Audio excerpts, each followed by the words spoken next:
Hey, we're live. Hey, it's Jess the Ska Kid and the Knights of the Round Table. Give points. Here, guy.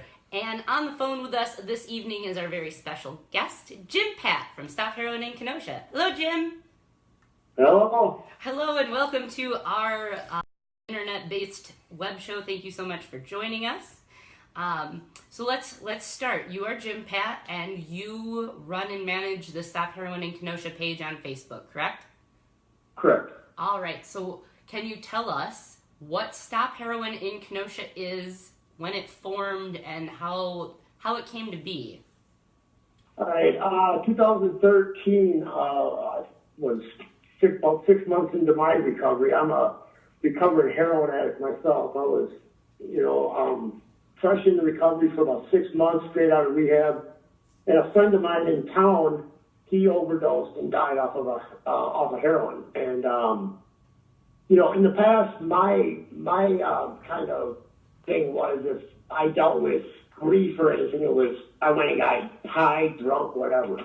I used in some form. So being 6 months into recovery and my friend dying, I was looking for an alternative to that. Instead of getting high, I was looking for some type of help in Kenosha where I could, instead of getting high, I could deal with it in a positive way instead of getting high. So I went online, I looked for resources and all that, and I couldn't find nothing, there was there's the Narcotics Anonymous Club. I've tried that in the past, and so I couldn't find nothing. So I went online and said, I'm going to start a Facebook page and a Facebook group. I just started a group and sent out messages to random people and stuff that I knew and just said, look, this is what I'm going through, and I don't want to get high. My friend died, and I just need to talk about it. So people started responding back to me, and it just grew from there. I started talking to parents. I started getting messages from parents that lost, their children to overdoses, and friends and loved ones in town. And, so it grew from there. And then just all walks of life started jumping on board. And, the epidemic started growing. And so there was more advertisement of the epidemic, because in 2013, when I started this, believe me, it was don't say that word, heroin. Oh God, how dare you? I've been in Mayor Antromanium in Kenosha's office and had him personally tell me, I don't want my name, I don't want that epidemic associated with Kenosha in any form. And so I've, over the last almost 5 years, I've run into some roadblocks. Today, it's a lot different than it was when it started. There's a lot more support. There's a lot more, because I think the epidemic is so widespread now, and there's more airtime of it.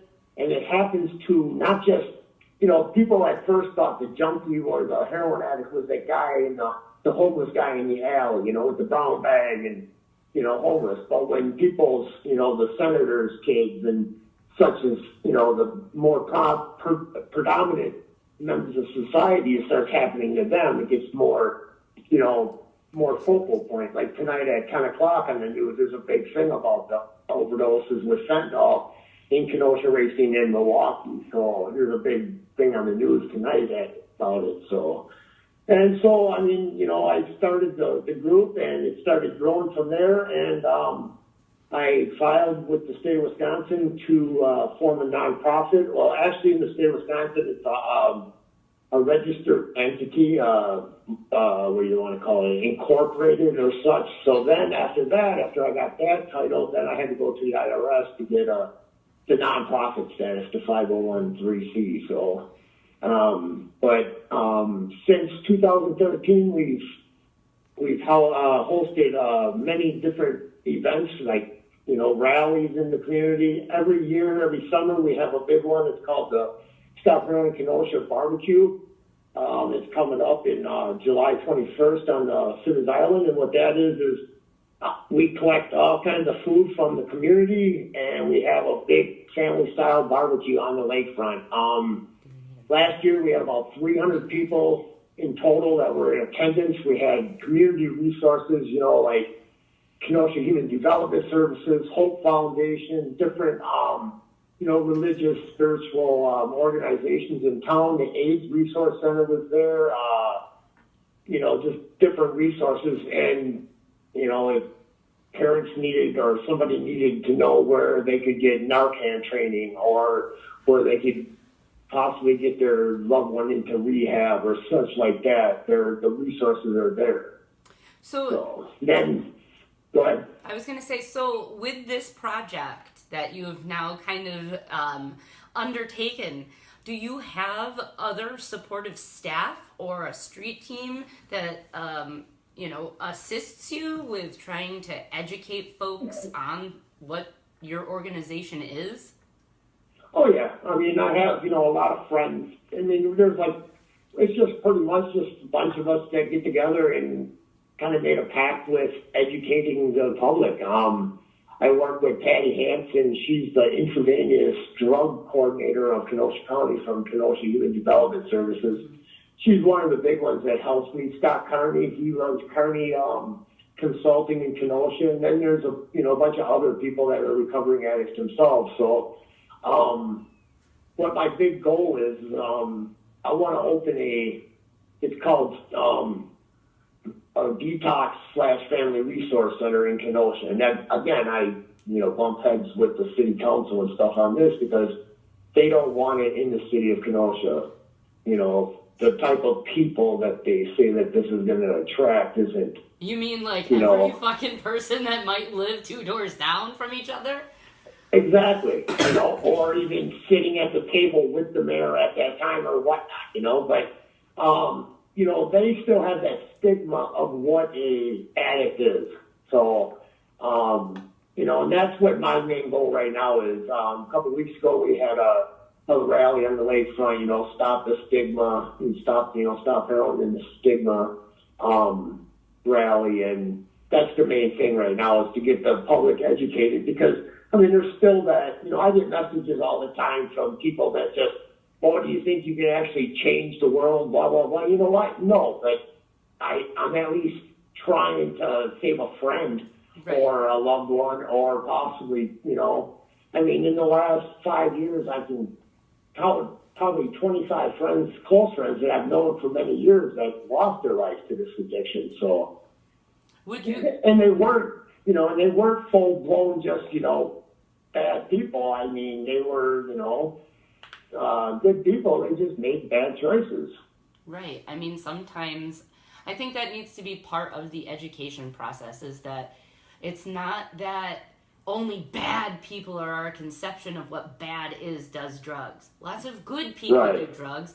And, we kind of, as a society, allow ourselves to be pushed by drug dealers, and which is why we're the one of only 3 countries that allow pharmaceutical, drug companies to advertise to us. Big pharma. So, exactly. It's, and that's where a lot of it comes from is the big pharmaceuticals with the money. So it's like, they don't really want to push the stopping, but because, they get a lot of the, senators or whoever, they get a lot of money from that, part of society. But just not long ago, that it was kind of a shock to me that I can't remember the name of the company, but they advertised that they were no longer going to advertise for OxyContin and distribute OxyContin, and it's like, well, so what does that mean? They still dispense it, but so it's, I don't know, it's just a big, to me, that whole part of it's confusing to me, so I just kind of stick with the local stuff. Do you, how has educating the community gone? And, have you continued now to see negative pushback? Not so much. When I first started doing this, I got a lot of negative pushback. There was a lot of people that, were even close friends that, they lost loved ones to the disease, and they didn't want to hear the word. I don't want to deal with that. A girl I know, she lost her cousin, and it was a big thing. She befriended me on Facebook, everything. And because I started this Stop Heroin group, and I sent out friend requests, to this group or requests to this group. And, since it's gotten a lot better. But I mean, at first, like I said before, it was, don't even say that word, the mayor didn't want to hear it. Nobody wanted to hear it. And it was, bad, F the junkies, they all deserve to die. And, right. And then when, and then in Kenosha, when people like Frank and so on got passed away from it, then a lot of people's eyes opened up and, they got a different taste of it. Okay, well, and that was a big one. When Frank died, it was, that opened a lot of people's eyes because a lot of people looked at Frank as this, I don't know, like this leader or this, He did have quite a persona. Yeah. I was going to say, yes, he did have a persona. He was kind of seen as almost godlike within the music community. Right. And again, not a bad human. No. And, I knew Frank we grew up in the same neighborhood. I knew him and his whole family for, 30 plus years. And, and I didn't even know. And like 3 days before he passed away, somebody messaged me and told me, hey, do you know Frank is, dabbling with this and that? And I did it. And I've known Frank for a long time. And I messaged him and asked him. He's like, I just dabble here and there. And I told him, I said, Frank, those are the ones that are dying. Yep. It ain't the ones that are strung out and been doing this for 30 years.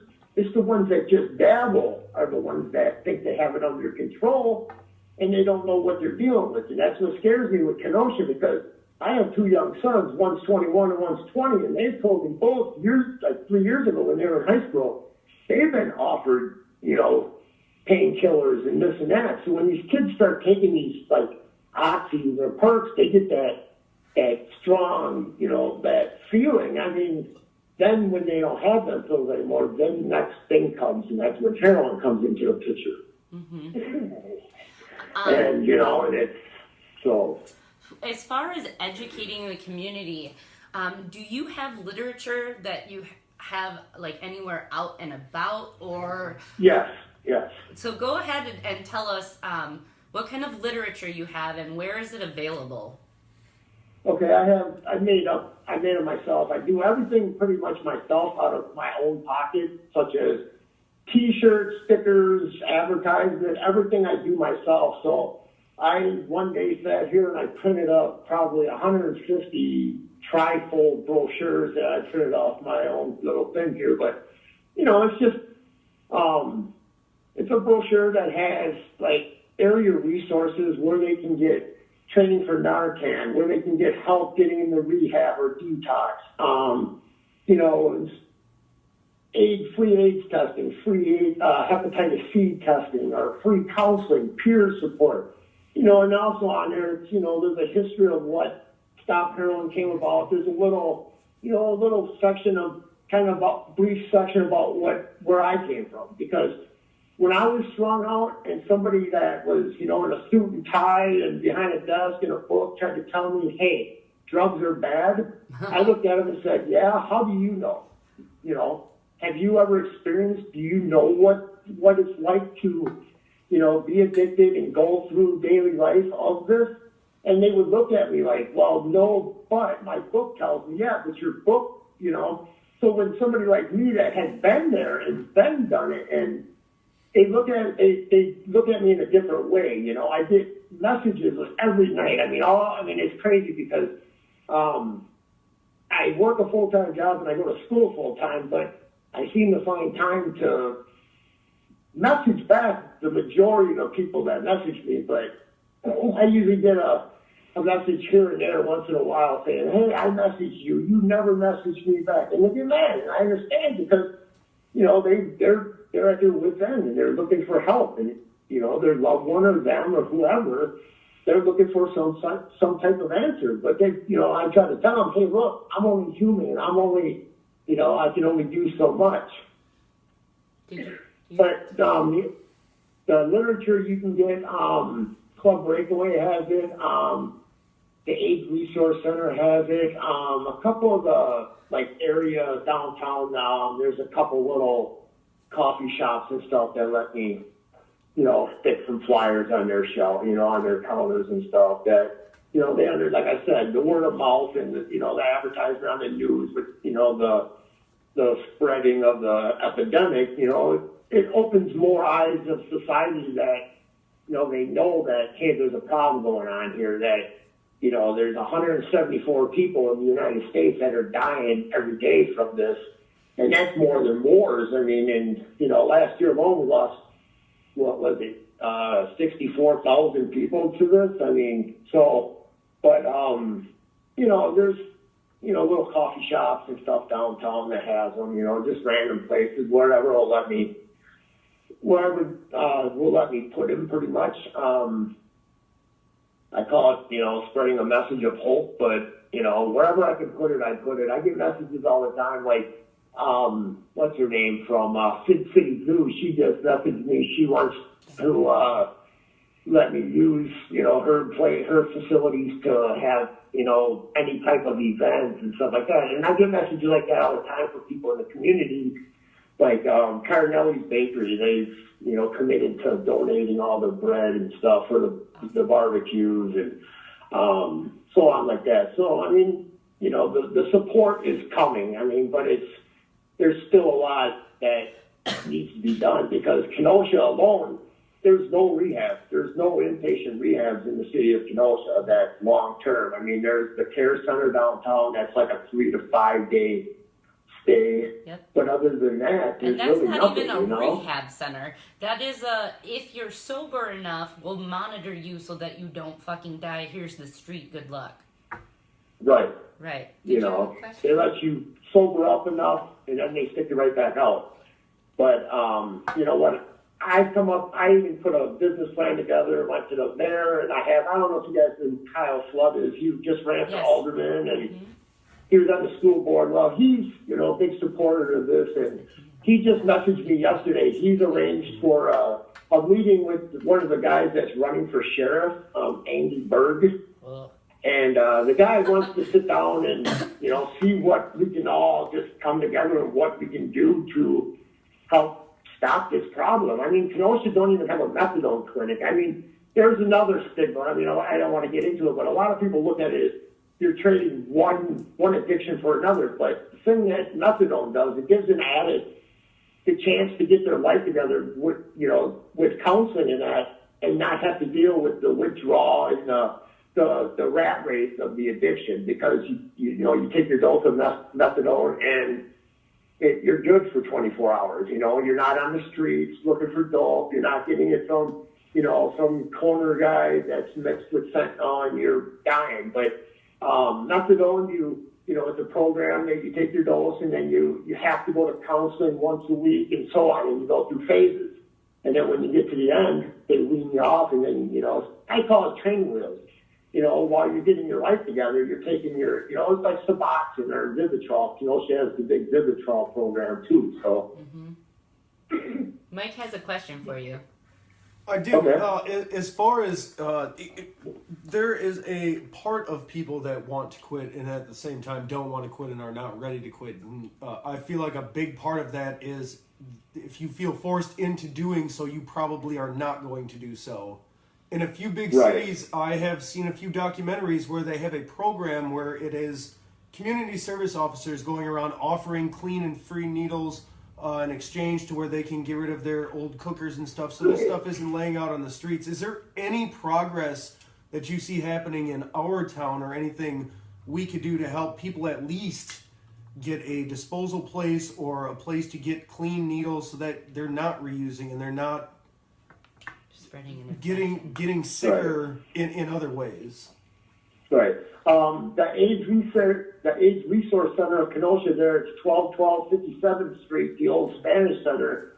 You can go in there. All they ask you is your age and your zip code. They don't ask no names or nothing. They ask you your age and zip code for, you know, like survey purposes. But they'll give you up to 12 clean needles at a time. They give you a little bag. It's got clean water, little like sterilized water. It's got a cotton swab, the cooker and everything. So you can take your needles back there and then exchange them for more. But there's also on 22nd Street at the open pantry, there's a van. I'm not exactly sure the days, but they have a van that goes there like 3 or 4 times a week. and they do the same thing. They give out condoms, they give out, clean needles and cookers and all that. But also at AIDS Resource Center, if you walk in there, they don't ask no man, they just ask the phone number. They'll give you free AIDS testing and free hepatitis C or any hepatitis testing. Yeah. And so that's really good. I mean, they're really good about all the events that I have. They come, their guy there, his name's Fredo Camacho, and he comes and he's real good about it. He comes to all the events and he'll sit there and, he has a bunch of good information on the AIDS or on the heroin epidemic and all that. So, yeah, I mean, that's one thing Kenosha does have. I mean, you can get clean needles in that. I never saw, anybody out there having the struggle. But when you first said about the people wanting to quit, I always said that any junkie that'll tell me that they like getting high every day and going through that misery, I'll call them a liar to their face, because in the whole time that I was strung out, I hated every day of it. I only used to maintain my sickness, because if I didn't use, I got sick. I went into withdrawal, and it's like the flu times 100. And it's just easier to go get high than to go through that for a week at a time, So let's talk. Do you have a question? Let's talk about that, because you had posted it was last year sometime, your story and what led to you, waking up after dying and saying, I'm gonna change. So can you want to? Can you talk about your story and what led to you being sober? Actually, day before yesterday, there's a group on Facebook. They're out of Ohio. They're called No More Heroin. They got a thing called the Survivor Series. Mm-hmm. And what it is people that are in recovery and stuff, they go on and they go live on Facebook and they record their story. They tell their whole story. And I just did that the day before yesterday. So, but yeah, I mean, any chance I get to tell people my story, I do, because when I tell people my story, like I said before, when somebody with a book's telling somebody, hey, you shouldn't use because, but when somebody that's been there and they've been through the misery and they know what's at the end of the road for that person that might just be starting out, it might be an 18-year-old kid that thinks heroin is the best feeling and the best thing in the world, but he's never experienced anything bad, So when I tell them the stories of, waking up in ICU with 77 staples in my throat, or, my best friend laying in a pile of puke for 3 days and they finding him dead with a needle still in his arm and stuff like that. I mean, that's the reality of heroin. Mm-hmm. It's not, the first 3 days when you're doing it and you feel like Superman and you think you can just, conquer the world. No, because after them 3 days comes the misery, and it's pure misery. It's like just pure hell. It's like having King Kong on your back and you're dragging him around all the time, and you have to keep him fed, because if not, King Kong comes alive and it's hard to explain, because the best way to explain it is like have the worst flu you've ever had and times that by 100. You have the muscle aches, you diarrhea, and and eye water, and you're young, and you have no energy, and you're just sick as can be. And as soon as you get your dope and you do the dope, you don't get high, you're getting normal. You're just getting at an even keel. That's it. Because when you get high, after you do your dose, you go right back to being normal. And I got it, I didn't call it getting high. I called it, I got to get normal. Mm-hmm. Because that's what I did. Well, the floor is yours. This show is worldwide. So please, if you would share with us your story and what led to you being sober. Well, was it 2002 of November of 2002, I relapsed after 9 months being clean. It was Thanksgiving, and I went by a friend's house, and out of the blue, he says, hey, you want a beer? And I was like, yeah, why not? I grabbed a beer. And, like I said, I was clean for 9 months, and this was before heroin even was really rampant in my life. But it was, the alcohol came, I got drunk. Next thing you know, pills came.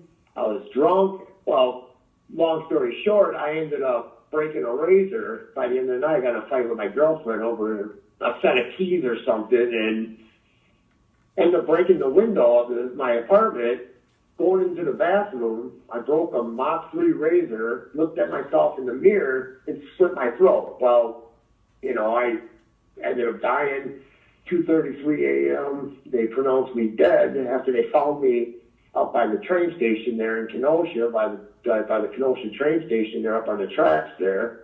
And I was taken to Kenosha Memorial, and woke up the next morning, strapped to the bed, IV in any type of orifice they can put it in, and I look over and there's a Kenosha police officer sitting there, and I'm thinking, oh, I really did it this time. So when they start telling me what happened, and it snaps you out of it. I mean, it's like, I can't do this no more. I'm gonna dead.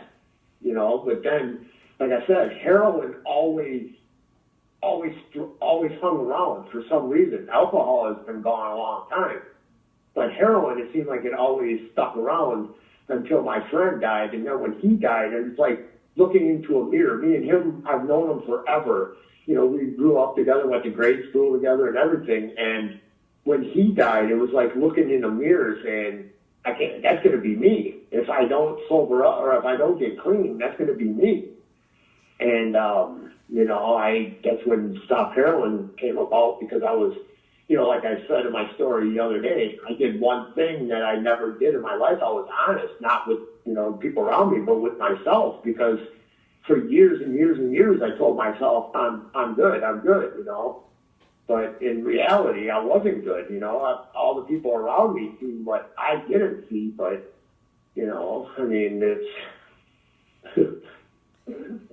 it is now a torch that you hold. So thank you. My question, because I have, I guess now kind of been thrown into a lot of this, not only your organization, because I had known about you, but recently, I had interviewed on my other radio program the Kenosha County Opioid Task Force. And I had asked them if they knew who you were, and they said Jimpat, and I said yes. And they said, we've tried to bring him to the table, and he hasn't shown up. I would like you two to get connected. I really want that to happen, because they have, Jim, what you want as far as the push and the right ear to get that going. And now I guess I've become part of that. Yeah, but the reason that I haven't got to that table yet was because they always have their meetings like at 12 o'clock at the job center and stuff. They do, on a Tuesday. And I'm always at work or school, and it's like, every time I always tell them, I said, I want to be here, but there's other obligations like this here. Every time it seemed like we went to get together, it was I was sick or car trouble or work. Like tonight, I actually took off work early just to do the show, because I told my boss, I said, hey, look, I said, I've been trying to do this thing since last year, December or something. Yeah. And I said, hats off to you, Jim. But yeah, and like I said earlier, I said, I work full time and I go to school. I'm going to school at MATC for human services. I want to, use this knowledge I have and get the credentials and be a counselor or an ALDA specialist, or even if I'm just one of those guys that beat the feet out there in the middle of wherever and spread the message, because I've always been told that the type of person that I am, I'm able to go into places that a lot of people aren't, because just the type of background that I have and the people that I know and stuff like that. You get some guy with a suit, book smart or whatever, try to go into the ghetto of Kenosha or whatever, they're going to look at him like, who the hell is this freaking fool, But, you get somebody like with my background and where I've been, I'm able to talk, you know how to talk. I know how to talk to people like that on a way that isn't disrespectful or looking like a square or whatever you want to call it. But, you get some of these people that go in there and they'll be like, get the hell out of here. You want to get your head blown off or something? But, but yeah, it all started, most of all this just started because when I was strung out and my friend Ricky that passed away, he me and him always would have in-depth conversations when we were high about talking about getting clean. And we'd say, we can't do this shit anymore, man. This is killing us, blah, blah, blah. And, and I think about it all the time. I mean, I made it out and he didn't. And, I've lost so many people to this. And I even asked myself when I was doing my Survivor Series the other day, why is it that I was able to make it out of all the misery and nobody else was, Because, I mean, so many friends that I've lost that I've been close to, it just seems like every time I turn around, there's another one, and there's another one. And then when Ricky died, it was like, you know what, I can't do it no more. Because, I mean, I knew all them guys that died, Frank, Bert, all them guys, and I lost them all. And, and I kept going, you don't look back at none of that until somebody real close to you, and there's a spark there that says, hey, hold up, Well, and that's what happened when my friend Ricky died, so. I have a resolution for you. Ready? Because this is what Sure. I do in real life. I connect people. So though you can't make it to the actual meetings that they have, I suggested to them, and I will suggest it to you, get on their email list and get the minutes. Because what you can do... Yeah, no, I do. Leader Brown sends it to me every week or whenever they have it. I get it all the time on my email. Okay. So, Patty, like I said earlier, the lady that helps me with Stop Heroin, she's on the opiate task force, Yes. Patty Hansen. She's on there, and I know all of them, and it's like, I live in Milwaukee up here, and it's like, I work in Milwaukee, I go to school in Milwaukee, and it's like, to go back and forth, and then when they're like, oh, well, our meeting's, next Friday at 12, and I'm like, and it's like, okay, but now that class is done for the semester, so. Well, if you do decide to go to one during the summer, you can stop in and see me because my office is right there. Plus, if you have... What, at the job center? Yes. Oh, all right, I didn't know that. Yeah, I work for Job Corps. I help youth, go through this education and training program and then get them employed afterwards. But it's so much more than that because there's all of these intricate resources that, that you are now in that web of. So I would fully encourage you, if you have stuff that you want displayed, if you send me a PDF of your brochure, I'll print it and I'll put it out at work. And we can take it, we'll take it to our events that we do, and you can post your stuff on our page because I became friends with Frank only just before he died, really, because my sister was dating his son. And I got to spend Christmas one year with them in 2014 because I didn't have anywhere to go. So they were like, come to our house. And I met Frank, and he's like, haha, like, you should know who I am. And I was like, calm down. I know, and I don't care. I'm Jess the Ska Kid. You know who I am. But so I developed a friendship with him, and when he died, after that, it kind of was like, this is important, and we can't cry and hold benefits for people if we're doing the same shit and we're not telling our friends, hey, man, I love you enough to tell you you need to knock it the fuck off and I want to help you.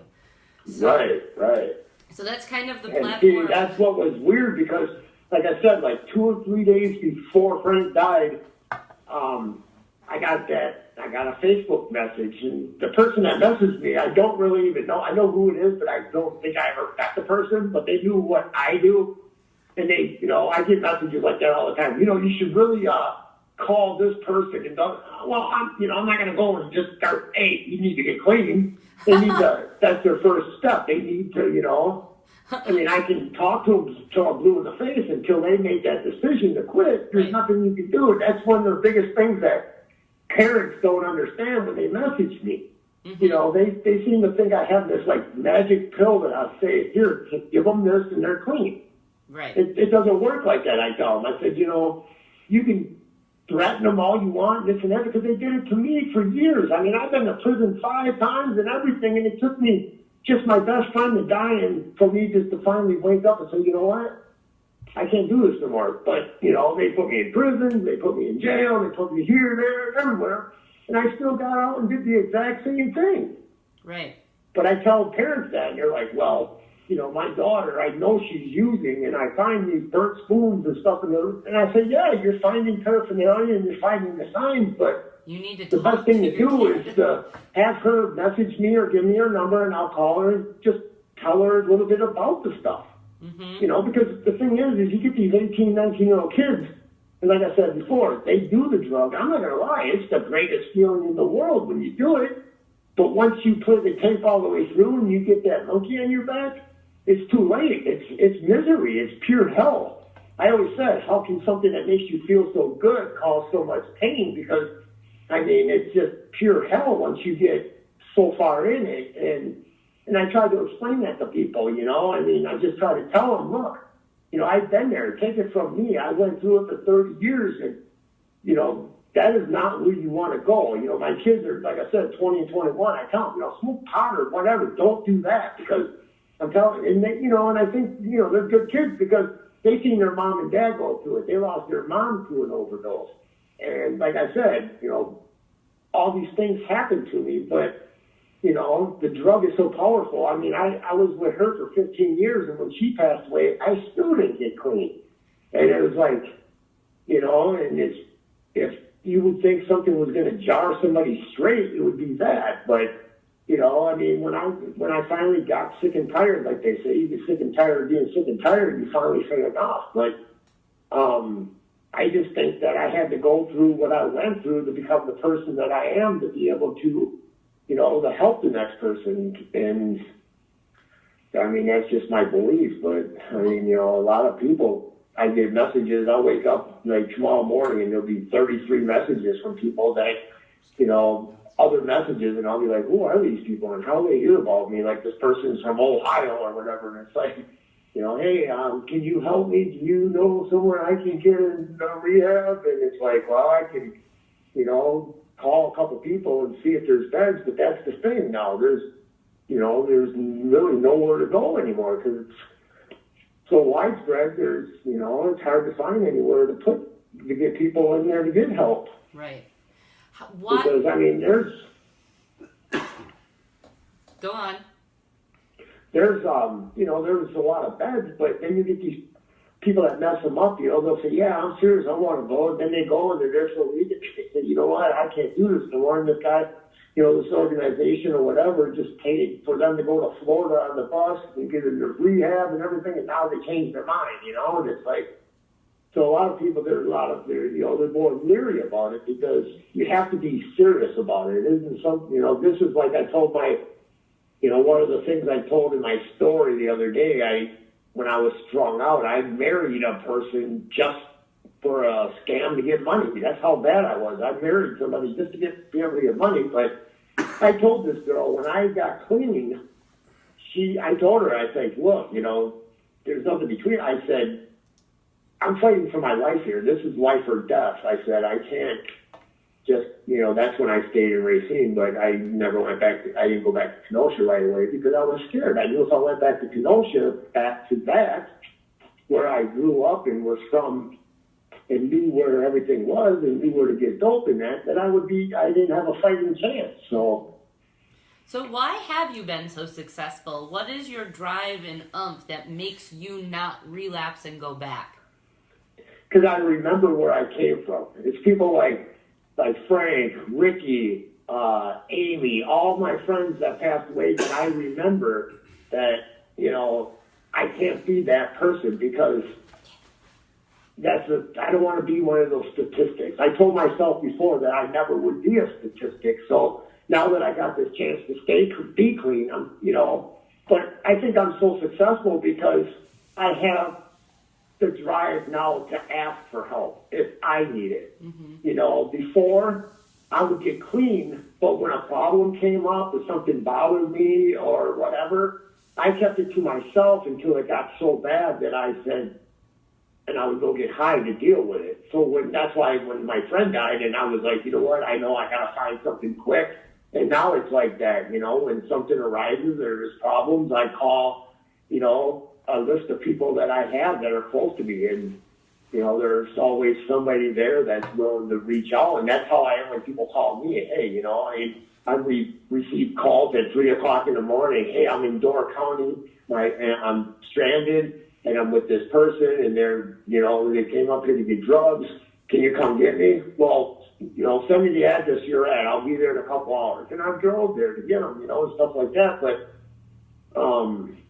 I think I'm just to the point where I'm sick and tired of being sick and tired. And I don't know. Like my mom says, I grew up. I don't know. My mom, before I always just, I don't know. I stopped hanging out with that crowd that I knew wasn't, before I always hung out with them, but I would drink carrot juice or I would not, partake in what they were passing around for a period of time. But like they say, you can only go to the barbershop so many times before you get a haircut. And eventually I'd be right back in there. And, before when I first got clean, I was on probation. And another thing was I had an agent that understood. And I think either she had somebody in her family that went through the addiction part or something, because she understood what it was about. She didn't, press me, well, you need to, and blah, blah, blah. She gave me a chance, and she talked to me like I was a person, and she, like I said, she gave me that chance to get my feet wet and do what I had to do. As long as I was always honest with her and everything, so. Who was it? So do you ascribe to a 12-step program, and is that something that you would advocate for people? And do you think that this type of addiction is significantly different than other people who are addicted to other substances? The 12-step, I've tried it. It doesn't work for me personally, but I have many, many friends that are involved in it. But my view on it is, if it works for you, then it works. I'm not against any of them. Just like I have people message me and tell me that methadone is not the way to go for heroin treatment.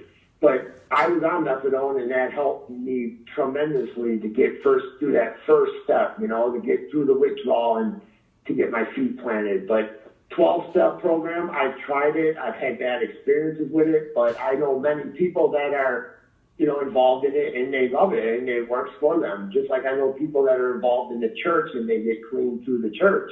Mm-hmm. I'm not a very religious person, but, who am I to say, hey, you can't use God to get clean? How dare you, But if it works, if you're going to go to, and it works for you, that's what counts. Whatever gets you clean. Right. And would you say that, heroin or opiate addiction, because it's all one and the same, is a different beast than, say, an alcoholic or somebody who is, using crack or meth? I don't think so. My oldest brother was an alcoholic, and he died from alcoholism. So did my father, and I was, early on in my early teens, and that I was an alcoholic. I just think that, everybody has their own poison, but I just think right now the reason that heroin is so bad is because of that stuff called fentanyl that they're stepping on it with. Because heroin's been around. Heroin's been around. I first started doing heroin in the 90s, and it's been around since. But the thing is now is it's getting stronger, and they're cutting it with fentanyl. And the fentanyl is like, 100 times more powerful than morphine, they say. So when you're mixing the two, and these people don't know what's in there, fentanyl, it only takes the size of a match head, little granules, and it can kill you. Also, there's the carfentanil, which is the elephant tranquilizer. Yep.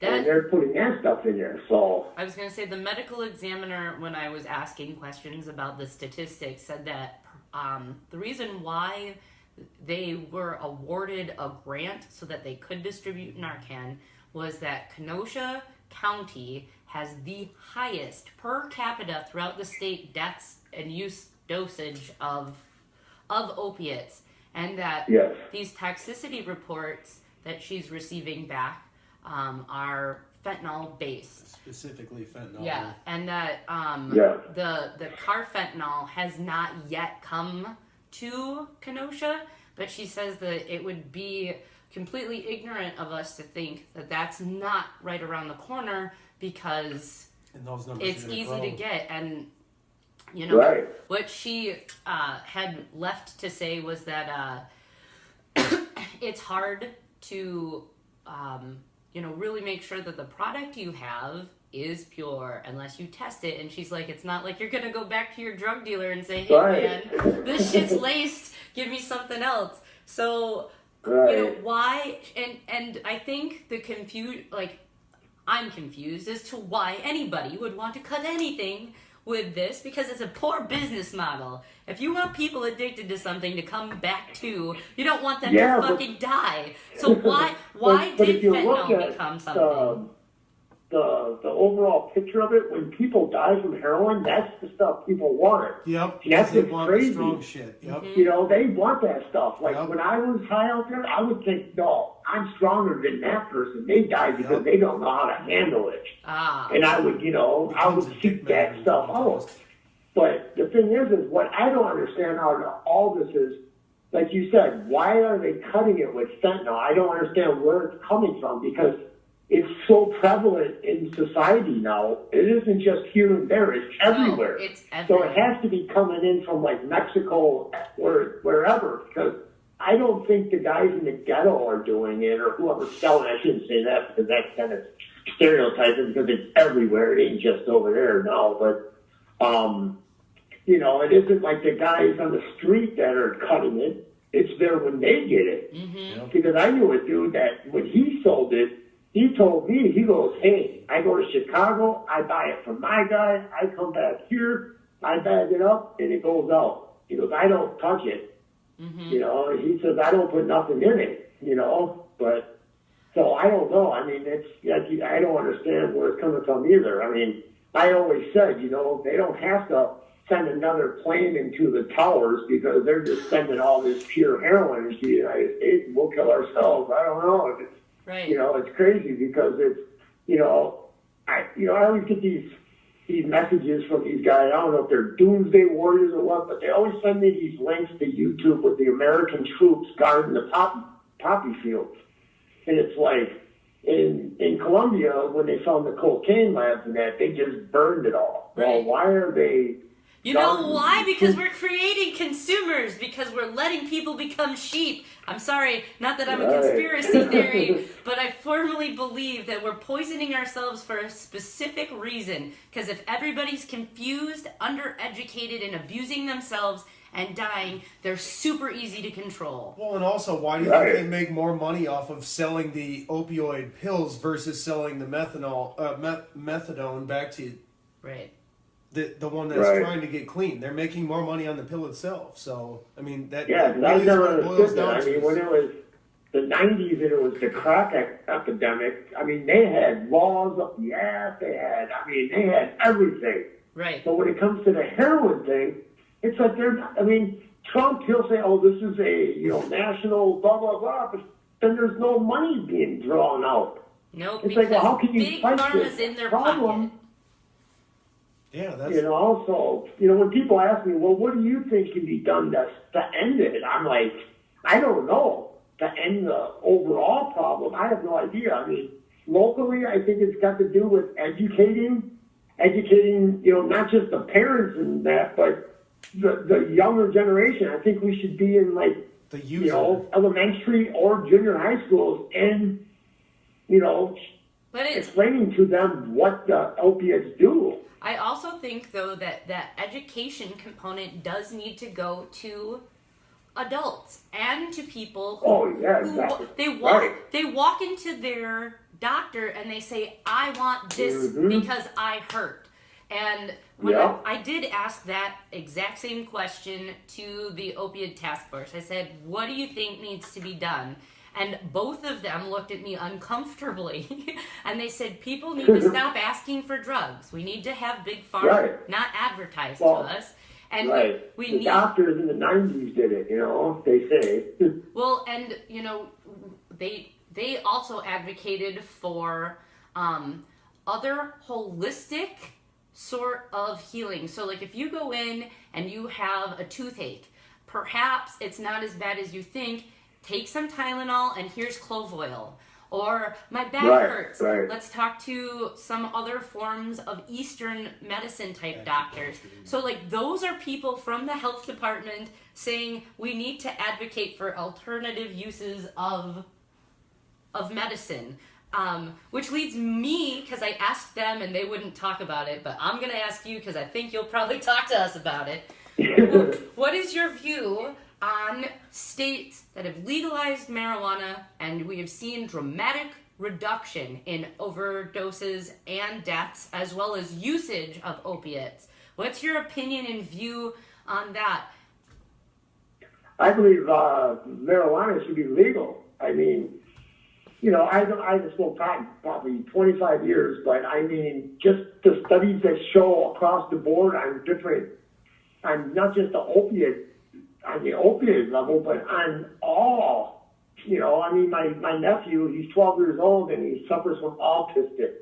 He's severe. He hasn't spoken a word since he's been born and stuff. And, they have these tests that show, that, marijuana, whatever, can help with the autistic. But I know people that withdrew, came off of heroin, severe users, and all they used was marijuana. All they did was smoke it. Every couple hours, they might take a couple hits, and they were fine. And I'm over there in the corner sweating, shaking, ready to crap my pants, and to the severe. And they're just take a couple hits, and they'll lay down, go to sleep, and they're calm as can be. And these are severe users that I knew. I mean, I understand that the health department, that they can't just come out and say, oh, yeah, marijuana should be legal, but I mean... You know what, though? They can. That's how we fucking change fucking mindsets and stigmas. I like to say fuck right. Sorry. But I think that... I mean, they don't want the voters or whoever to look and say, oh, well, look, so-and-so from da-da-da said that marijuana should be legalized. Well, they're popping their fucking Vicodin and drinking the whiskey. School board, and he got caught with a bong or something. Yeah. Boy, He was they roasted him like he was, it's like he's a human being. We're all human. Yeah. At least he's not afraid to show who he is. Right. They also make a lot more money from incarcerating you for it versus not. It's a whole systemic issue. But yes, I think that's part of it, because when they were like, we can't... One of them was upset and was like, I have my own views on that. And I said, listen, if you're going to push for alternative uses of medication, and we're talking about things like methadone and Suboxone, and you don't have any problem exchanging one drug for the other, why is this one so demonized to you? Like, we gotta knock off the stigma of all drugs. Hey, guess what, guys? Right. Humans do fucking drugs. People like to be fucked up. It just depends on what it is going into your body and if it is something that is going to harm you in the long run. And that's something that people need to educate themselves on. What are the long-term usages? How does it permanently affect you? Those sorts of things. I went to the ER. I had, some bad headache where I, couldn't see and stuff. And I told the guy straight out, hey, I'm a recovering addict. I don't want narcotics. Well, next thing, here comes the nurse in with an IV and stuff. And I said, well, can I ask what you have? And it was something for nausea and then Dilaudid. And I was like, I just told the doctor that I'm a recovering opiate addict and that I don't want any narcotics. And here she has in her hand one of the strongest narcotics there is.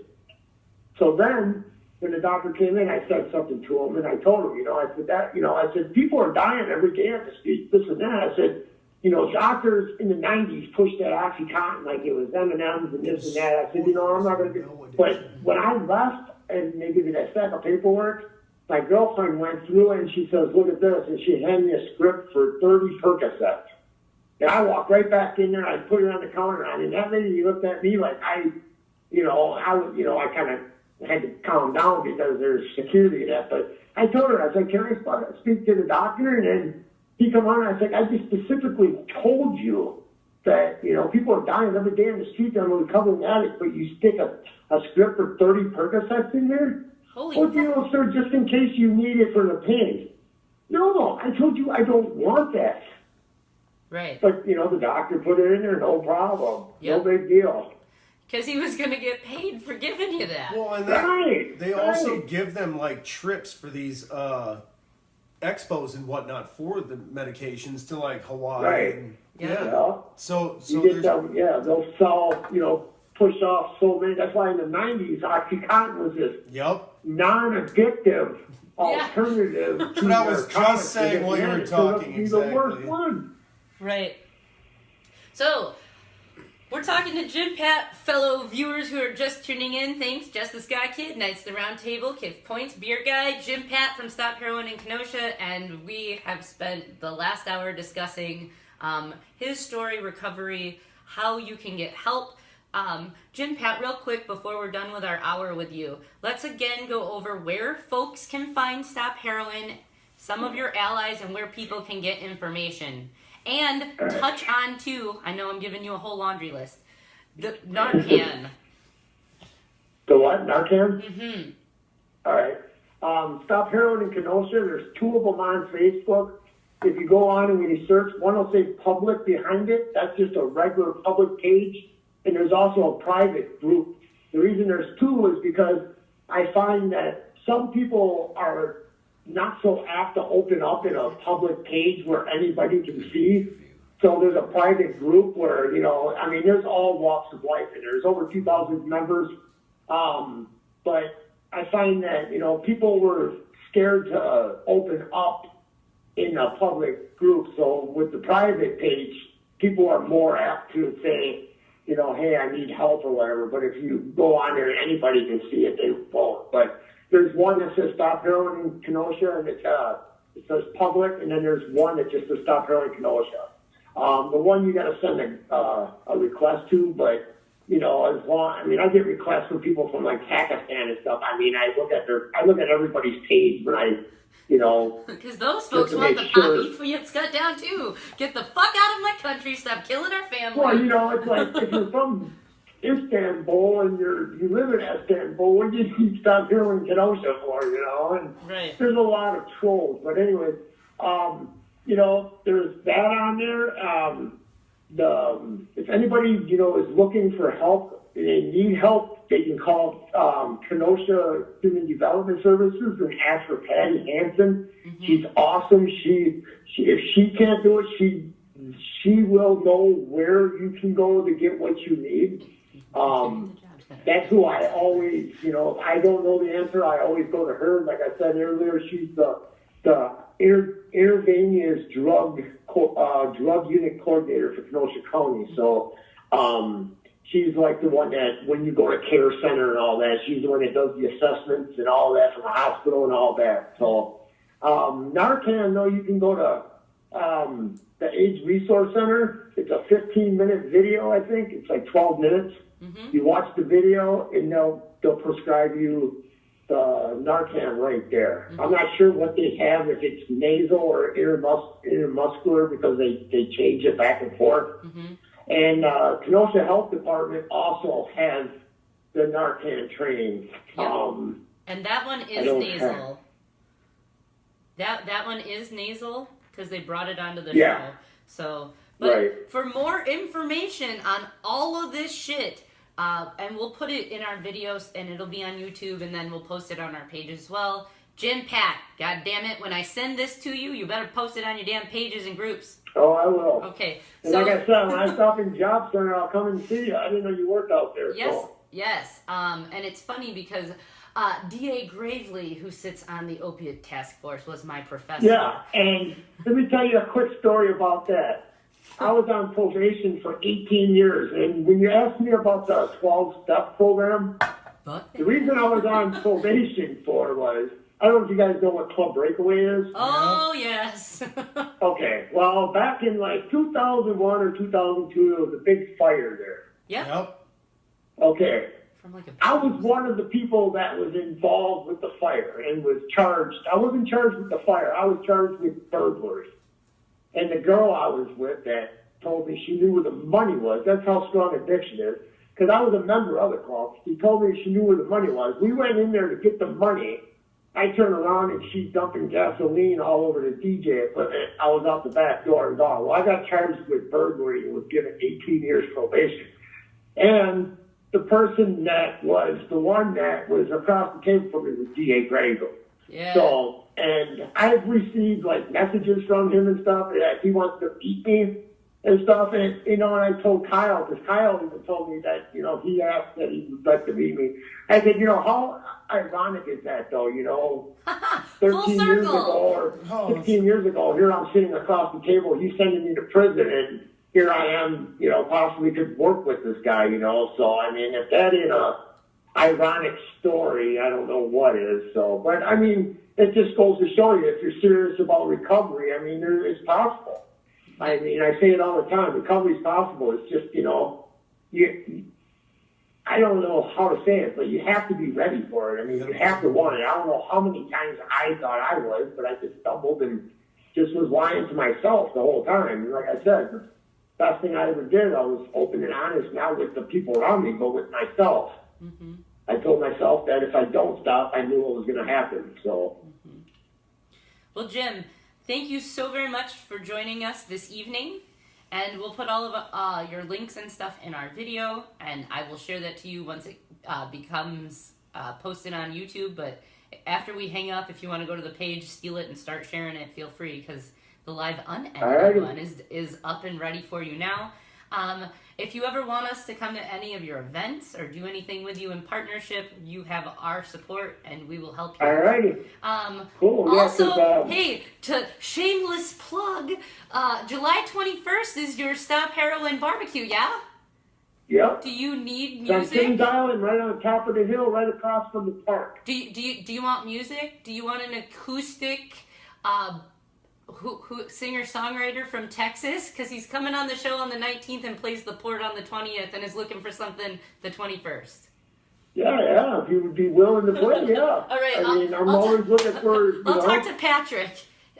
His name is Patrick Hamilton, Gideon Crow Music. You can look him up. We've played some of his stuff before, but he's going to be on the show on the 19th of July at the port on the 20th, and so if we... I got him. We're good. Yeah, He's got it. So, and hell, I mean, we'll come do live stuff. This is Jess the Ska Kid live at this thing, so, you know. Yeah, I mean, yeah, so good. Awesome. Well, thank you so much, and we will talk hopefully meet in person soon. All right. Thanks. Bye. All right, thanks, guys. Good night. Good night. Take care, buddy. That was Jimpat from Stop Heroin. Thank you so much for listening. We're going to take a quick break, and we'll be back, because here we got a special for you. Second portion of the show is going to be Mama Songs for Mother's Day. Or MILF Night. Hey, because music is life. Anyways, thank you so much. We'll be right back, okay? Thanks.